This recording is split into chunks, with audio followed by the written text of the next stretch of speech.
பத்தி பார்க்க போறோம்னா, இப்பதான் வந்து பார்த்தீங்கன்னாக்க ரீசென்ட்டா ஒரு மே மாசம் டைமிங்ல வந்து பார்த்தீங்கன்னா, இந்தியாவுக்கு பெரிய ஒரு போர் நடந்துச்சு. ஸோ இந்த போர் வந்து பார்த்தீங்கன்னாக்க, நம்ம நாட்டுல உள்ளவங்கள வந்து அதாவது காஷ்மீர் போனவங்கள வந்து பார்த்தீங்கன்னாக்க, இங்க உள்ள தீவிரவாதிகள வந்து அட்டாக் பண்ணாங்க. ஸோ அதனால நம்ம நாடு வந்து அவங்களுக்கு வந்து அட்டாக் பண்ணோம். ஸோ அந்த தீவிரவாதிகள மட்டும் தான் நம்ம அட்டாக் பண்ணோம். மத்த யாரையுமே வந்து அட்டாக் பண்ணல.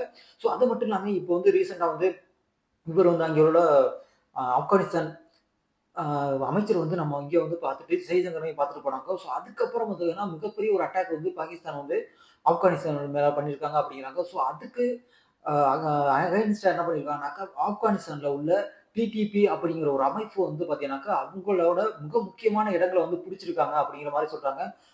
அதுல வந்து பார்த்தீங்கன்னாக்கா 100க்கும் மேற்பட்ட பாகிஸ்தான் வீரர்கள் வந்து இறந்திருக்காங்க அப்படிங்கிற மாரிலாம் சொல்றாங்க. ஸோ நம்ம இத பத்திலாம் தான் நம்ம இந்த வீடியோல பார்க்க போறோம். Hello everyone. நான் உங்க ஆனந்த் பாலா. வாங்க வீடியோக்குள்ள போலாம். ஸோ நம்ம இன்னைக்கு எத பத்தி பார்க்க போறோம்னா, பாகிஸ்தானுக்கும் நம்மளுக்கும் வந்து ஒரு மே மாசம் ஒரு 6 மாசத்துக்கு முன்னாடி பார்த்தீங்கன்னாக்கா ஒரு பிரச்சனை வந்துச்சு. ஸோ இந்த பிரச்சனையில வந்து பார்த்தீங்கன்னாக்கா, அவங்க வந்து ஒரு தீவிரவாதிகள கொண்டாந்து இப்போ வரையும் வந்து பார்த்தீங்கன்னாக்கா, அவங்க வந்து நம்மள வந்து அட்டாக் பண்றதுக்காண்டி தீவிரவாதிகள வந்து வளர்த்துக்கிட்டு இருக்காங்கன்னு சொல்லலாம். ஸோ அப்படி வளர்த்துக்கிட்டு இருக்கவங்க வந்து பார்த்தீங்கன்னாக்கா, நம்ம இதுல வந்து டூரிஸ்ட் வந்து அட்டாக் பண்ணாங்க. நம்ம வந்து கரெக்ட்டா டெரரிஸ்ட் உள்ள ஏரியா மட்டும் தான் நம்ம அட்டாக் பண்ணோம். மக்கள் யாரையும் அட்டாக் பண்ணல. ஆனா இப்போ வந்து பார்த்தீங்கன்னாக்கா, ஒரு 2 நாளைக்கு முன்னாடி வந்து அவங்க ஆப்கானிஸ்தான் அவங்களோட அமைச்சர் முக்கியமான அமைச்சர் வந்து நம்மளோட வெளியுறவுத்துறை அமைச்சர வந்து பார்த்துட்டு போனாங்க. ஸோ பார்த்துட்டு போறதுக்கு 2 நாளைக்கு அப்புறம் பார்த்தீங்கன்னாக்கா, மிகப்பெரிய ஒரு அட்டாக் வந்து அங்க காபூல்ங்கிறது வந்து பார்த்தீங்கன்னாக்கா, ஆப்கானிஸ்தானோட தலைநகர். இப்ப நம்ம நாட்டுல வந்து தலைநகர் வந்து டெல்லி இருக்கு பார்த்தீங்களா? ஸோ அது மாரி வந்து பார்த்தீங்கன்னா காபூல்ங்கிறது. ஸோ அவங்களோட தலைநகர்லயே வந்து அட்டாக் பண்ணியிருக்காங்க. அட்டாக் பண்ணவங்களும் பார்த்தீங்கன்னாக்கா, அங்க உள்ள பொதுமக்களும் நம்ம வந்து அட்டாக் பண்ணும்போது, அங்க உள்ள அ தீவிரவாதிகள மட்டும் தான் நம்ம அட்டாக் பண்ணோம். ஆனா இவங்க வந்து பார்த்தீங்கன்னா, அங்க உள்ள பொதுமக்களையும் வந்து எரிச்சல ஊட்டியிருக்குன்னு சொல்லலாம். இதுல மெயின் வந்து பார்த்தீங்கன்னாக்கா, இந்த பாகிஸ்தானும், ஆப்கானிஸ்தானும் பார்த்தீங்கன்னா, எவ்வளவு எல்லை பரப்புகள கொண்டிருக்குன்னா, மிகப்பெரிய பெரிய எல்லை பரப்புகள். ஸோ நம்மளுக்கு வந்து பார்த்தீங்கன்னாக்கா, நம்மளுக்கும் பாகிஸ்தானுக்கும் எந்த அளவுக்கு இருக்கோ, அதே அளவுக்கு அவங்களுக்கும் வந்து பார்த்தீங்கன்னாக்கா, எல்லைய வந்து ஷேர் பண்றாங்க. ஸோ இது வந்து அந்த காலகட்டங்கள்ல வந்து பார்த்தீங்கன்னாக்கா, 1949. ஸோ அந்த காலகட்டங்கள்ல தான் வந்து இந்த வெள்ளைக்காரங்க எல்லாம் வந்து இருக்கலாம் சொல்லிட்டு, மிச்சம் வந்து பார்த்தீங்கன்னாக்கா, அவங்க வந்து இந்த இடத்த எடுத்துக்கங்க அப்படின்ட்டு ஒரு லைன் வந்து போட்டுட்டு போயிட்டாங்க.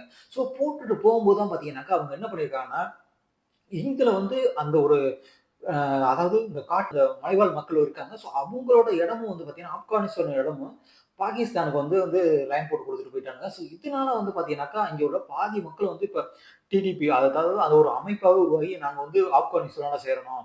ஸோ எங்கள விட்டுருங்க அப்படின்னு வந்து பார்த்தீங்கன்னாக்கா, பாகிஸ்தானுக்கு இவ்வளவு நாளா வந்து இவ்வளவு பிரஷர் குடுத்துக்கிட்டு இருந்தாங்க. ரீசென்ட்டா கூட ஒரு கேம்ப்ல உள்ள வைக்க போயிட்டு, அங்கே உள்ள மிக முக்கியமான அதிகாரிகள வந்து சுட்டு வீழ்த்தினாங்க. அதாவது டிடிபிங்கிறவங்க. ஸோ தாலிபான்கிறவங்க. ஸோ அப்படிதான் இப்பவும் வந்து பார்த்தீங்கன்னாக்கா, இங்க ஆப்கானிஸ்தான்ல தாலிபான் அரசு தான் இருந்துகிட்டு இருக்காங்க. அவங்க தான் இப்ப வந்து ஆட்சி பண்ணிக்கிட்டு இருக்காங்க. ஸோ அப்படி இருக்கும்போது, இப்போ வந்து பார்த்தீங்கன்னா, காபூல்ல வந்து ஒரு அட்டாக் பண்ணியிருக்காங்க. ஸோ அட்டாக் பண்ணதுல வந்து பார்த்தீங்கன்னா, மிகப்பெரிய ஒரு அவங்க சைடு சேதம் ஏற்பட்டிருக்கு. ஸோ இதனால தான் என்ன பண்ணியிருக்காங்கன்னா, இங்க டிடிபிங்கிறவங்க ஒரு அமைப்பு என்ன பண்ணிட்டாங்க, ஆல்ரெடி வந்து அவங்கள பாகிஸ்தானுக்குள்ள தான் அவங்களும் இருக்கிறாங்க. இவங்க உள்ள இருக்க போயிட்டு உள்ள உள்ள பார்டர் ஏரியால உள்ள மிக முக்கியமான ஏரியாலலாம் வந்து பார்த்தீங்கன்னாக்கா, அடிச்சு நொறுக்கி, அதுலேருந்து பார்த்தீங்கன்னாக்கா, முக்கியமா வந்து ஒரு 48 பேர் வந்து ஃபர்ஸ்ட்டு சொன்னாங்க. இப்போ வந்து பார்த்தீங்கன்னா, 100க்கும் மேற்பட்ட வீரர்கள் வந்து இறந்திருக்கலாம் அப்படிங்கிற மாரி வந்து சொல்லப்படுறாங்க. ஆனா வந்து பாகிஸ்தான் சைடு என்ன சொல்றாங்கன்னாக்கா, 15, 20 பேர் தான் சொல்றாங்க. ஏன்னா, நம்மளுக்கே என்ன சொன்னாங்கன்னாக்கா, நான் அட்டாக் பண்ணும்போது, நம்ம இந்தியா வந்து அட்டாக் பண்ணும்போது, அவங்க வந்து இல்ல அந்த அளவுக்குலாம் பண்ணல. ரொம்ப கம்மியான பேர் தான் அப்படிலாம் சொல்லிட்டு இருந்தாங்க. ஆனா மிக முக்கியமா பார்த்தோம்னா, இதுல வந்து 100க்கும் வீரர்கள் வந்து இறந்திருக்கலாம் அப்படிங்கிற மாரி வந்து சொல்றாங்க. அதுக்கப்புறம் வந்து அவங்க வந்து மறுபடியும் வந்து கேப்சர் பண்ணிட்டாங்க. அதாவது பாகிஸ்தான் மறுபடியும் வந்து அத மீட்டுட்டாங்க அப்படிங்கிற மாரிலாம் சொல்றாங்க. இப்போ வந்து இதுதான் மிகப்பெரிய ஒரு இஷ்யூ ஆயிருக்கு. ஸோ இதுக்கு முன்னாடி பார்த்தீங்கன்னா, 1 வாரத்துக்கு முன்னாடி ஆ அசீர் முனிங்கிறவங்க இப்பல்லாம் அசீர் முனி எங்க இருக்காருன்னே தெரியல. ஸோ அந்த அளவுக்கு வந்து சைலண்டா இருக்காருன்னு தான் சொல்லலாம். ஏன்னா, இப்போ வந்து பார்த்தீங்கன்னா, 2 வாரத்துக்கு முன்னாடி ஆ அவங்க பிஎம் அதாவது பாகிஸ்தானோட பிஎம் அசீர் முனி இவங்கலாம் வந்து பார்த்தீங்கன்னா, அமெரிக்காவுக்கு போயிட்டு, அமெரிக்காவுல வந்து பார்த்தீங்கன்னாக்கா, அவங்களோட இயற்கை வளங்கள வந்து விக்கிறதுக்கு போயிருக்காங்க. ஸோ அங்க போயிட்டு இங்க உள்ள ட்ரம்ப் கிட்ட காமிச்சு, ஓகே நீங்க தான் இதுக்கு முன்னாடி சொல்லிட்டு இருந்தாங்க பார்த்தீங்களா? உங்களுக்கு தான் வந்து நோபல் பிரைஸ் குடுக்கணும் அப்படிலாம் சொல்லிட்டு இருந்தாங்கல்ல. ஆனா இப்ப வந்து அது வேற ஒருத்தவங்களுக்கு போயிருச்சு. ஸோ வெனிசுலா உள்ள ஒரு பெண்ணுக்கு குடுத்துட்டாங்க. ஸோ அப்படி இருக்கும்போது இவங்க வந்து இந்த மாரி மிகப்பெரிய ஒரு அட்டாக்க வந்து அவங்க பண்ணிக்கிட்டு இருக்காங்க. அதாவது டிடிபிங்கிறவங்க. ஸோ இதுதான் வந்து பார்த்தீங்கன்னா, ஆல்ரெடி வந்து பாகிஸ்தானுக்குள்ள அவங்களுக்குள்ள ஒரு பலுசிஸ்தான்ங்கிறவங்க வந்து எங்களுக்கு வந்து தனி நாடு வேணும் அப்படின்னு சொல்லி அவங்க ஒரு போராட்டம் வந்து அதிகமா பண்ணிக்கிட்டு இருக்காங்க. ஸோ அப்படி இருக்கும்போது இவங்களும் இப்போ வந்து ஆப்கானிஸ்தானும் வந்து இப்போ சண்டைக்கு வருதுன்னா, கண்டிப்பா அந்த நாடு வந்து சீக்கிரம் வந்து உடைஞ்சிரும். அந்த மாரி தான் சொல்றாங்க. ஏன்னா சுக்கு சுக்கா போப்போன்னு தான் சொல்றாங்க. ஸோ அதுதான் வந்து பார்த்தீங்கன்னா ஒவ்வொரு சைடும் வந்து அங்கிட்டு வந்து இந்தியா வந்து இந்தியாவோட வம்பிழுக்கிறது, அங்கிட்டு போனாக்க ஈரானோட வம்பிழுக்கிறது, அதுக்கப்புறம் போனாக்க ஆப்கானிஸ்தானோட வம்பிழுக்கிறது. இதுல மெயினா வந்து வம்பிழுக்காத ஒரே நாடு எதுன்னு பாத்தீங்கன்னாக்க சைனா தான். இப்ப சைனா கிட்டே வந்து இப்ப இவங்க ஃபுல்லா வந்து பாத்தீங்கன்னாக்க அமெரிக்கா சைடு சாஞ்சுட்டாங்க. இந்த சிறுமனு அடிக்கடி போய் அங்கே போய் பார்க்கறதா இருக்கட்டும், இதெல்லாம் பண்ணிட்டு இருக்கனால, இப்போ ஃபுல்லாவே வந்து பார்த்தீங்கன்னாக்கா, அவங்களுக்கு ஆ இப்போ சைனா வந்து ஆப்போசிட் டீம் மாரி தான் அவங்களுக்கு தெரியுது. ஸோ அதுவும் வந்து அவங்க அதிகமா வந்து முன்னாடி வந்து இந்த ரோடு ரயில் ட்ராக் செய்றதுக்கெல்லாம் வந்து அவங்களுக்கு வந்து ஃபுல்லா டொனேஷன் அதாவது பணம் தர்ற மாரி சொல்லியிருந்தாங்க. ஆனா அதுவும் வந்து இப்ப கேன்சல் ஆயிருச்சு அப்படிங்கிற மாரி சொல்லிட்டு இருக்காங்க. ஸோ அப்படியெல்லாம் இருக்கும்போது, இப்போ வந்து அவங்கள ஒரு இந்தியா வந்து இப்ப என்ன சொல்றாங்கன்னாக்கா, எங்களுக்கு மெயின் வந்து நெய்பர் கண்ட்ரி வந்து ஆப்கானிஸ்தான் தான். அப்படிங்கிற மாரி வந்து அந்த அளவுக்கு வந்து போல்டா வந்து ஒரு ஸ்டேட்மெண்ட் வந்து நம்ம இந்தியா சைடு வந்து குடுத்திருந்தாங்க. ஸோ அவங்க ஃபாரின் மினிஸ்டர் வந்து அவர் பேசினவரு பார்த்தீங்கன்னாக்க, அவர் வந்து எங்களுக்கு மிக முக்கியமான ஒரு நண்பன்னா வந்து இந்தியா தான் அப்படிங்கிற மாரியே வந்து ஒரு ஃபுல் ஸ்டேட்மெண்ட்டே வந்து குடுத்துட்டு போயிட்டாரு. ஸோ இதுதான் வந்து பார்த்தீங்கன்னா, இப்ப ஆப்கானிஸ்தானுக்கும், பாகிஸ்தானுக்கும் உள்ள மிகப்பெரிய ஒரு பிரச்சனை அப்படின்னு சொல்லலாம். ஏன்னா எப்படி வந்து இந்தியா வந்து அவங்கள ரொம்ப கொண்டாடலாம் அப்படிங்கிற ஒரு மைண்ட் செட்லயும் வந்து பாத்தீங்கன்னாக்கா இவங்க வந்து தாக்கியிருக்கலாம் அப்படிங்கிற மாதிரி சொல்றாங்க. எப்படியா இருந்தாலும் இவங்க வந்து எல்லை பிரச்சனைங்கிறது கண்டிப்பா முடிய போறது இல்லை. ஏன்னா அந்த அளவுக்கு வந்து அதோட நம்மளுக்காக வந்து அந்த எல்லை கோடுகளை வந்து கரெக்டா வந்து மென்ஷன் பண்ணி கொடுத்துட்டு போயிட்டாங்க. அப்படியா இருந்தாலும் அவங்க ஆக்கிரமிப்பு காஷ்மீர் வந்து இன்னும் வந்து விடாம வச்சிருக்காங்க. ஸோ அப்படி இருக்கும்போது இப்போ வந்து பாத்தீங்கன்னா பாகிஸ்தானுக்கும் ஆப்கானிஸ்தானுக்கும் மிகப்பெரிய ஒரு போர் வந்துருமோ அப்படிங்கிற மாதிரி ஒரு அச்சத்துல வந்து மக்கள் இருந்துட்டு இருக்காங்க.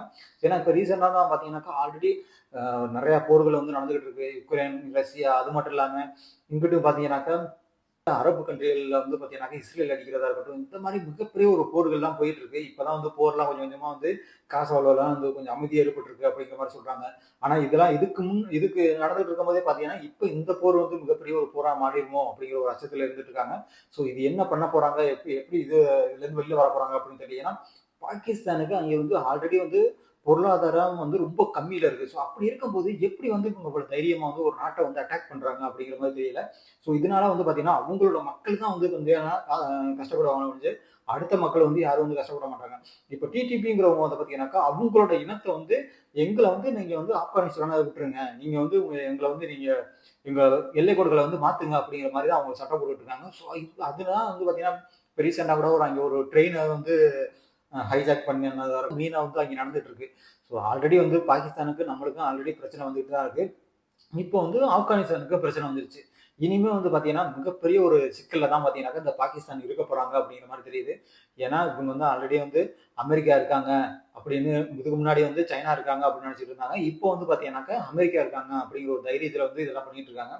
பாப்பா என்ன பண்ண போறாங்க அப்படிங்கிறது மாதிரி தெரியல. ஏன்னா இப்ப நம்மள வந்து அடிக்கும்போது கூட நம்ம வந்து பரிதாபப்பட்டு அடிப்போம். ஆனா வந்து ஆப்கானிஸ்தான் அப்படி கிடையாது. ஆப்கானிஸ்தான்ங்கிறவங்க ஆல்ரெடி வந்து அவங்க ஒரு தாலிபான் முன்னாடியே வந்து அந்த மாரி இருந்தவங்க. ஸோ அப்படி இருக்கும்போது, அவங்க வந்து என்ன எப்படி அட்டாக் பண்ணுவாங்க, என்ன பண்ணுவாங்க அப்படிங்கிறது என்னன்னு தெரியாது. ஏன்னா, இப்ப இவங்க ட்ரோன்ல தான் வச்சு அட்டாக் பண்ணியிருக்காங்க. பாகிஸ்தான் வந்து அவங்களோட காபூல் தலைநகரத்துல வந்து அடிச்சிருக்காங்க. ஆனா இவங்க வந்து பாத்தீங்கன்னா, கீழயே போயிட்டு தரை வழியாவ தான் போய் அட்டாக் பண்ணி எல்லாத்தையும் வந்து கோலி முடிச்சு வச்சிருக்காங்க அப்படிங்கிற மாதிரி சொல்றாங்க. ஏன்னா, இவங்க சொல்றது வந்து 40, 50ன்னு சொன்னாலும், இன்னும் எவ்வளவு இருக்க போகுது அப்படிங்கிற மாதிரி தெரியல. ஏன்னா ஃபுல் டீட்டெயில் வந்தா தான் வந்து நம்மளுக்கு என்னன்னு தெரியும். பார்ப்போம் என்ன மாதிரி பண்ண போறாங்க அப்படின்னு. இந்த போர் வந்து ஏன்னா போருங்கிறது வந்து எதுக்குமே வந்து சொல்யூஷன் கிடையாது. பேச்சுவார்த்தை மூலியமா இதை முடிக்கணும். இது வந்து அமெரிக்காவா இருக்கட்டும், இந்தியாவா இருக்கட்டும், இந்த மாதிரி மிகப்பெரிய கண்ட்ரிகள் நினைச்சா கண்டிப்பா வந்து இந்த போர்கள்லாம் நிப்பாட்ட முடியும். பார்ப்போம் என்ன பண்ண போறாங்கன்னு. வாங்க அடுத்த வீடியோல பார்ப்போம். நான் ஆனந்த் பாலா. பாய்.